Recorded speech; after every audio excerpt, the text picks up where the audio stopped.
Hi everyone, welcome back to the Tox Lab. I'm Rebecca. I'm Rob.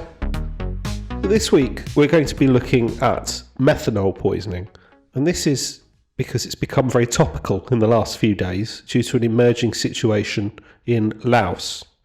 Rebecca, why don't you take us through what we know so far? So, for everyone listening, we're recording this on the 26th of November 2024, so obviously more information might come to light between us recording and this episode being published. Currently, we know that there are 6 dead and 11 currently in critical condition in hospital. These poisonings have occurred around and in the Nana backpacking hostel in Vang Vieng, Laos. Apologies if I've butchered any of those names. Currently, we've got 2 Danish women, 1 US man, 2 Australian teenagers and 1 British woman have been dead, all thought to be through methanol spiked alcohol. So Rob, do you want to tell us a little bit more about methanol and why we think it's involved in these cases? So methanol is an alcohol. Normally when we talk about alcohol and alcoholic drinks, we're talking about ethanol, which is a 2-carbon alcohol. Methanol is a single carbon with a hydroxy group. And methanol is produced naturally as part of a brewing process, particularly if you're brewing high pectin fruits. But typically, levels in home brewed alcohol are relatively low compared to the ethanol. But if you distill that alcohol to concentrate up the ethanol fraction, there is a risk, if distillation processes are done incorrectly, that you will simply concentrate up the methanol fraction in a particular bottle. So there have been incidents of methanol outbreaks linked to poor distillation practices. But the other possible reason why methanol may be involved in these cases, or the other possible reason to think that methanol might be implicated here, is that industrially produced methanol is significantly cheaper to buy than ethanol. And therefore it's possible that methanol has been added to spirits to fortify them and increase their strength in order to increase profits.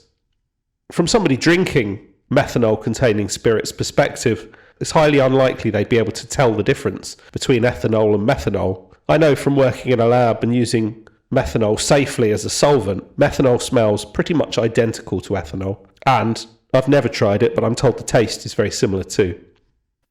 So as far as I'm aware in these cases, I don't know whether any testing has been done either on the suspected contaminated alcohol or in these patients to confirm that methanol is present and that's what's actually causing the poisoning. But it seems to be very widely reported, so maybe there's something that we just don't know. And the lack of availability of testing is not entirely surprising. In order to test for methanol, particularly in biological samples, you do tend to need fairly specialised hardware that not a lot of hospitals will have, particularly in sort of rural places like Laos. So it's certainly conceivable that at present testing hasn't been done. And therefore this is possibly a bit speculative, but it is quite conceivable based on what we do know that this is methanol poisoning.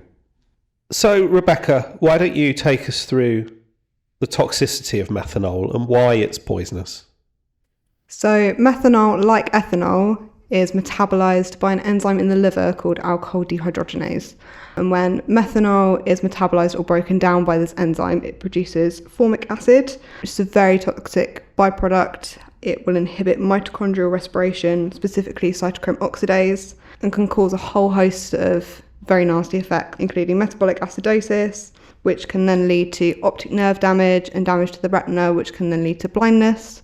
And this can occur at quite low doses of methanol. I think about 10 mil, correct me if I'm wrong, Rob? That sounds about right. 10 mil's got to be about, 7 grams? I'm just guessing. That sounds conceivable. Yeah. And can also lead to irreversible neurological damage and, unfortunately, death in quite a few cases. General symptoms that might occur beforehand include altered consciousness, lack of coordination, vomiting, abdominal pain and confusion. And death in these cases is often caused by multi-organ failure and respiratory failure. So because this is a very rapidly emerging story, obviously, as I said, there's a lot of information currently that's unknown. So we thought this week we could look at a previous outbreak that's actually been studied. So we're looking at a paper this week called Fatal Methanol Poisoning Caused by Drinking Adulterated Locally Distilled Alcohol in the Wakaizo District in Uganda, June 2017. This was a study in Uganda following an outbreak of methanol poisoning and the establishment of the facts that enabled the authors to pinpoint the actual origin of the methanol in this case. So Rebecca, why don't you take us through the paper and some of what it shows? So on the 23rd of June 2017, a cluster of 7 deaths in the Maganjo parish in the Wakso district of central Uganda were reported to the Uganda Ministry of Health. These deaths had all occurred after the victims had drunk alcohol. They also experienced symptoms including sudden onset headache, vomiting, loss of vision and consciousness before death. So an epidemiological investigation was carried out.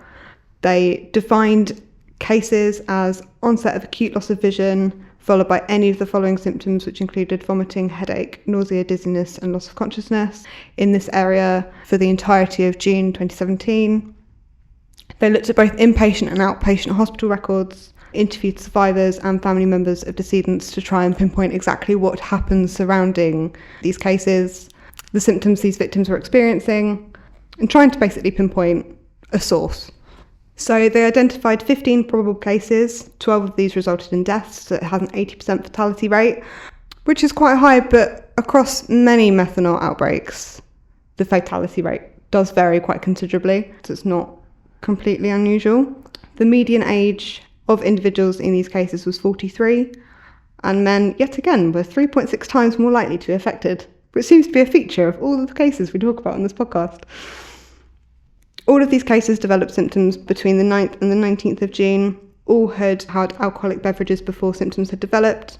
And again, these symptoms included sweating, vomiting, loss of vision and consciousness.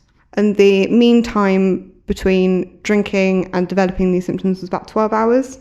And death occurred about 19 hours on average after symptoms first developed. So 60% of the individuals sought medical care and received treatment within 4 hours of symptoms appearing. 6 of the patients who sadly died, who did seek treatment, had a delay that was about twice as long between symptom onset and treatment being given. And 11 people who did not receive any treatment all sadly passed away. So methanol poisoning is treatable if treatment is sought rapidly. There's 2 main primary antidotes that can be used to treat methanol poisoning. The first seems counterintuitive, and that's actually infusion of ethanol. So ethanol is preferentially metabolized by alcohol dehydrogenase. And if you can keep somebody's blood alcohol high enough, you can saturate their alcohol dehydrogenase enzyme and prevent methanol being metabolized to formic acid. And then unmetabolized methanol is excreted over time by the kidneys. Another treatment option that is available is an enzyme inhibitor called fomepizole, and this inhibits alcohol dehydrogenase and again prevents the formation of toxic formic acid. So through the interviews they'd conducted, they determined that all 15 individuals had drunk an alcohol called boragi. 87% of them drank from one of 3 bars, which was supplied by one particular wholesaler, and they hypothesised that this was probably the source of the contaminated alcohol. They then went on to collect samples of boragi from the bars supplied by this wholesaler and used a colorimetric test to look for compounds other than alcohol. And then they used UV-vis spectrophotometry to detect methanol in these cases. And all 10 samples that they collected had a high concentration of methanol. The average concentration was 1,200 milligrams per litre, and a safe level that they've classed is less than 50 milligrams per litre, so quite considerably higher than what is considered safe. So the contaminated boragi in this case was all traced back to one particular market, the Kasubi market, who regularly test their products to make sure they are fit for human consumption and they don't contain excessive amounts of contaminants like methanol, for example. So it was hypothesized in this case that the wholesaler was adding methanol to these, which seems to be a common practice. This wasn't a case of distillation error. This appeared to be fortification of the product at some point in the supply chain. So how does this compare to what we know coming out of the current outbreak in Laos? Well, there isn't masses of information that's been released to the public on the poisonings in Laos. We do know that the individuals affected were staying, I think they were all staying in the same backpacking hostel who were giving out free shots of vodka. But I do know that a lot of them had then gone on nights out in the local area and had many drinks in local bars. So it could be a wider problem. It could be contaminated alcohol in one specific bar. We just don't know. So methanol poisoning, although this has captured headlines recently, is actually not that uncommon. Indeed, earlier this year in India, there was an outbreak, again related to the consumption of illegally made alcohol. And that resulted in at least 65 deaths and more than 200 people being admitted to healthcare facilities. But it's not a huge problem in the West. And it is a problem that can be overcome with good regulation of alcohol supply lines. So anybody listening who is currently travelling or is thinking about travelling to Southeast Asia or anywhere really, I mean, I've drank alcohol in bars in Africa, and you know, an outbreak like this just reminds me of how lucky I could, you know, or how unlucky I could have been, because, as I say, these outbreaks are not that uncommon. Is there any tips or anything that we can suggest to people listening who are thinking of travelling or currently travelling? I mean, it's so tricky with something like methanol poisoning because it's not going to really alter the taste of your drink. It's not going to alter the consistency of your drink or how it looks, which is often something you can look out for when you are going on nights out and having alcoholic drinks.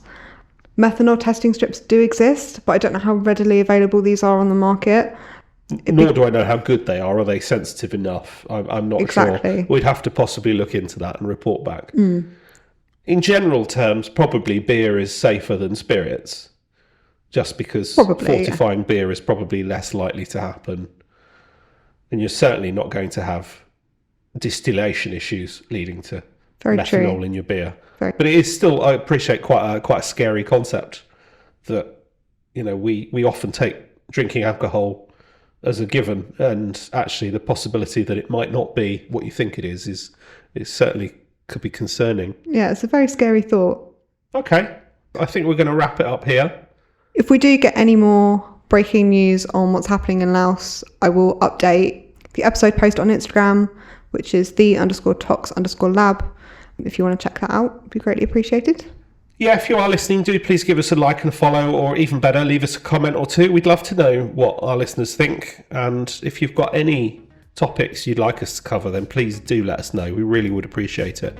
Well, I hope you all have an amazing week, and we'll see you next time. Bye.